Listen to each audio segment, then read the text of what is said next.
दोस्तों, हम अक्सर जरूरत के टाइम में पर्सनल लोन ले लेते हैं और सोचते हैं अभी की प्रॉब्लम का सॉल्यूशन तो निकल गया और इसको हम धीरे धीरे चुका देंगे। लेकिन क्या आपने कभी नोटिस किया पर्सनल लोन से आपका जिंदगी और मुश्किल हो जाती है। आज की इस वीडियो में हम जानेंगे पर्सनल लोन के 5 सबसे बड़े नुकसान जो आपके फाइनेंशियल लाइफ को डैमेज कर रहे हैं।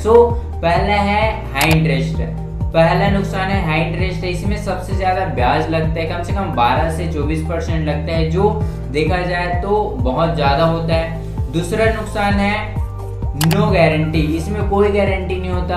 हम जो घर लेते हैं, गाड़ी लेते हैं या फोन कुछ भी लेते हैं, बैंक से लोन लेते हैं, उसमें बैंक गारंटी देते हैं, उसमें सिक्योरिटी रहता है। लेकिन इसमें कोई सिक्योरिटी नहीं रहती। इसमें मोबाइल के थ्रू आसानी से मिल जाता है, इसलिए सिबिल स्कोर जल्दी खराब हो जाता है इसमें।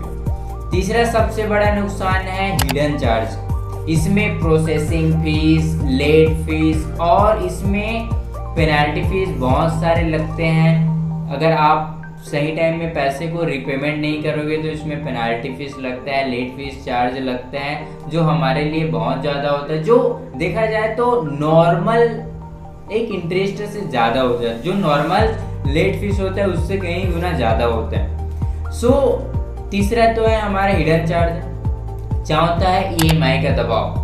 हम पर्सनल लोन तो ले लेते हैं, आसानी से मोबाइल में मिल जाता है, इसलिए पर्सनल लोन ले लेते हैं और हम सोचते हैं कि धीरे धीरे उसको चुका देंगे। लेकिन जब हम चुका नहीं पाते तो हमारा बजट गड़बड़ा जाता है। तो चौथा क्या है, ईएमआई का दबाव। जब हम हर महीने उसको पटाना रहता है तो उसका प्रेशर बनता है, हमारा बजट गड़बड़ा जाता है। तो चौथा सबसे बड़ा नुकसान है हमारा बजट गड़बड़ा जाता है, हमारा ईएमआई का दबाव बढ़ जाता है।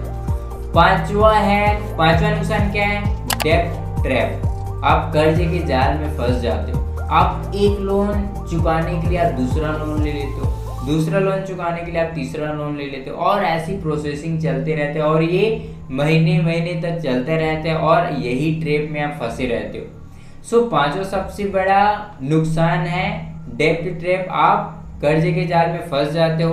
एक कर्जे को चुकाने के चक्कर में दूसरा कर्जा लेते हो, दूसरा चुकाने के चक्कर में तीसरा लेते हो और यही प्रोसेसिंग महीनों तक चलते रहते हैं और आपका फाइनेंशियल कंडीशन बहुत कमजोर हो जाता है। अगर आपको पर्सनल लोन चाहिए तो आप एकदम इमरजेंसी सिचुएशन में लो, जब आपके पास कुछ भी रास्ता नहीं है यार, यही चेक ऑप्शन दिख रहा है जहां से मेरा एक प्रॉब्लम का सॉल्यूशन निकलेगा, तब आप पर्सनल लोन लो, नहीं तो आपको पर्सनल लोन लेने की कोई ज़रूरत नहीं। आज की इस वीडियो में हम जाने कि पर्सनल लोन के सबसे बड़े 5 नुकसान जो हमारे फाइनेंशियल लाइफ को बहुत डैमेज कर रहे हैं, फाइनेंशियल लाइफ को कमज़ोर कर रहे हैं। अगर आपको भी पर्सनल लोन लेने हैं तो एक बार सोच लीजिए कि क्यों ले रहे हैं, कि ये हमारे ज़रूरी की चीज़ें हैं कि नहीं। अगर आप रूम रेंट देने के लिए या बिजली का बिल देने के लिए पर्सनल लोन ले रहे हो, जो आपकी ज़रूरत है, अगर आप कहीं से जुगाड़ कर दे सकते हो तो कहीं से जुगाड़ लो।